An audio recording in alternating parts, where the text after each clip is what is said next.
প্রবল বৃষ্টির পর্ব গেছে, তারপরও দীর্ঘ বর্ষণ বা বন্যার প্রভাব অব্যাহত ঘাটাল মহকুমা জুড়ে।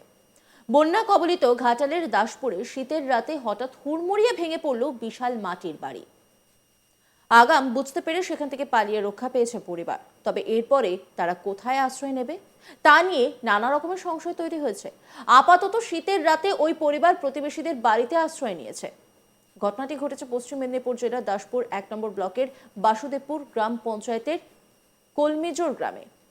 কলমেজোর গ্রামের বাসিন্দা অজয় পড়িয়া ও বিকাশ পড়িয়া, তারা দুই ভাই পরিবার নিয়ে দোতলা মাটির বাড়িতে বসবাস করত। তারা হঠাৎই বুঝতে পারেন বাড়ির দেওয়াল ফাটতে শুরু করেছে। সেই মতো সাবধান হয় পরিবারের সকলেই। বন্যা কবলিত এলাকার বহু বাড়ি এমনভাবে ভেঙে পড়েছে ইতিপূর্বে। দুপুরে বোঝার পরে রাত্রি নাগাদ বাড়িতে সশব্দে ফাটলের আওয়াজ পেয়ে দ্রুত পরিবারের সকলে বাড়ি থেকে বাইরে চলে আসে। বাড়ি থেকে কিছু জিনিস বের করার ভাবনা চলছিল। তার আধ ঘন্টা পরেই হঠাৎ হুড়মুড়িয়ে ভেঙে পড়ে মাটির বাড়িটি। গ্রামের লোকেরা শব্দ পেয়ে সেখানে ভিড় জমায়। বাড়ি ভেঙে যাওয়ায় অজয় পড়িয়া ও তার ভাই বিকাশের পরিবার অন্যত্র আশ্রয় নিয়েছে। আগাম টের পেয়ে নিজেদের প্রাণ বাঁচাতে পারলেও বাড়ির ভিতরে থাকা জিনিসপত্র সরিয়ে আনা সম্ভব হয়নি বলে জানাচ্ছে পরিবারের লোকজন। ফলে ক্ষতিগ্রস্ত হয়েছে বাড়িতে থাকা আসবাব সহজ জিনিসপত্র। এক ভাইয়ের বাংলার বাড়ি প্রকল্পে নাম থাকলেও বাকি ভাইদের নেই, তাই সরকারি সাহায্যের কাতর আবেদন জানিয়েছেন পরিবারের সদস্যরা।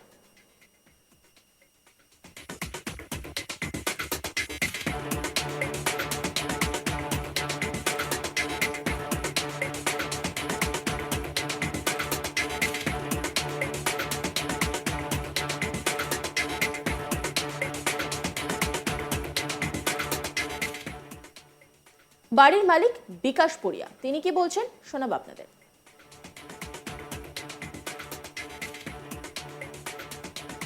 তবে কি হলো এটা? প্রথমে দিনাজপুরের কাছে একটু সাইডটা একটু ধস নেমেছিল।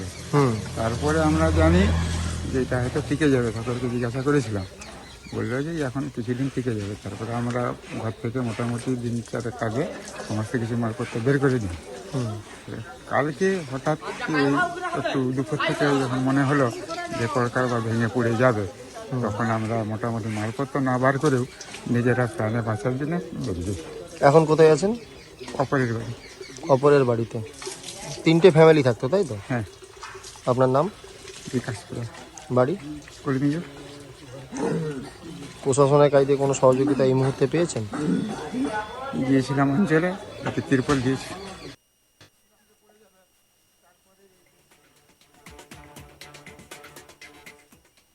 বাড়ির মালিক অজয় পড়িয়া তিনি কি বলছেন শোনাব আপনাদের।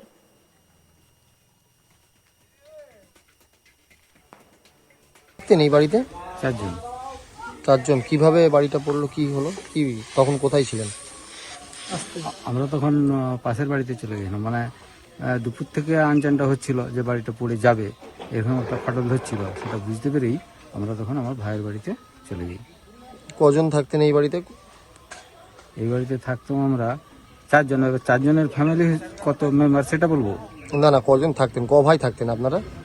আমরা এখানে 3 ভাই আর আমার কাকিমা। ও থাকতেন, তাই তো? হ্যাঁ। যখন বাড়ি ভাঙছিল কেউ কি ছিলেন তখন? না, তখন কেউ ছিলাম না। আমরা চলে যাওয়ার আধ ঘন্টা পরে বাড়িটা পড়েছে। ও আচ্ছা, আপনাদের আর কোনো বাড়ি আছে? না, আমার আর কোনো বাড়ি নেই। এই বাড়িতেই থাকতেন? এই বাড়িতে। এখন তাহলে কোথায় থাকতেন? ওই তো ভাইয়ের বাড়িতে আছে। ভাইয়ের বাড়িতে আছেন? একজন ভাইয়ের বাড়িতে আছে আর একজন ভাইপুর বাড়িতে। বাংলার বাড়ি যে আবাস যোজনা, এই সব এই প্রকল্পে আপনার কোনো নাম আছে? আমার নাম আছে কিন্তু পাইনি।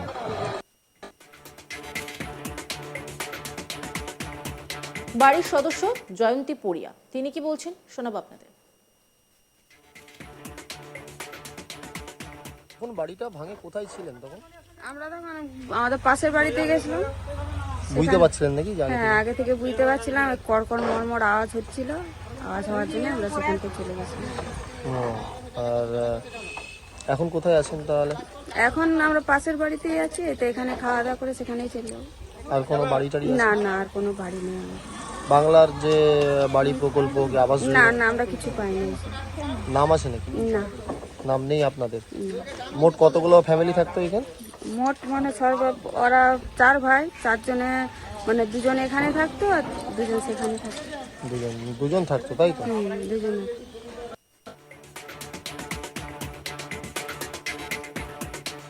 শীতের মৌসুমে প্রতিবেশীর বাড়িতে আশ্রয় নিয়ে কতদিন কাটবে দুশ্চিন্তায় পরিবারের সদস্যরা। ইতিমধ্যে বাসুদেবপুর গ্রাম পঞ্চায়েতের পক্ষ থেকে ত্রিপল দিয়ে সহযোগিতা করে বলা হয়েছে যে তাদের পাশে রয়েছে, জানাচ্ছেন পরিবারের সদস্যরা। গোটা বিষয় নিয়ে একটি রিপোর্ট তুলে ধরেছেন আমার কলিগ শাহজাহান আলী। দেখাবো আপনাদের।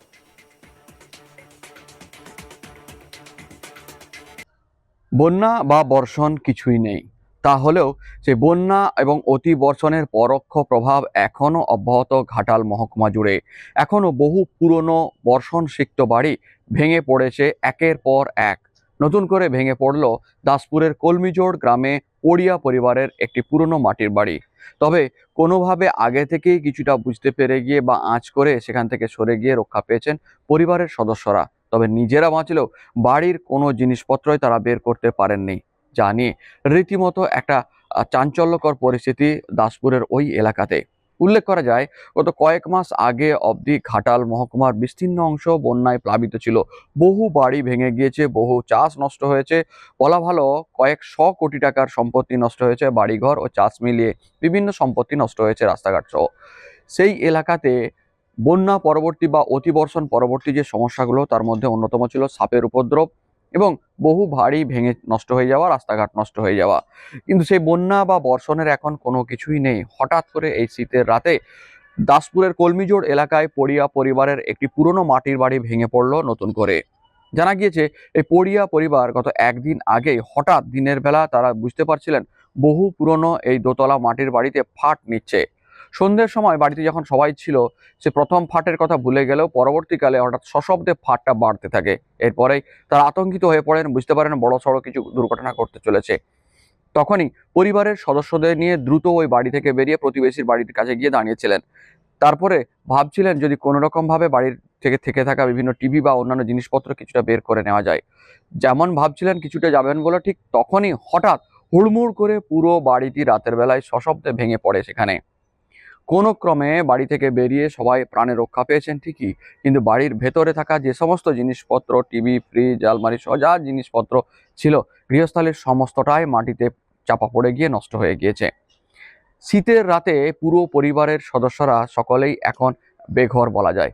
আত্মীয়র বাড়িতে, কেউ বা নিকট প্রতিবেশীর বাড়িতে আশ্রয় নিয়েছেন ঠিকই, কিন্তু এই মুহূর্তে তারা পুরো খোলা আকাশের তলায় শীতের রাতে বেশিরভাগ সময়টা।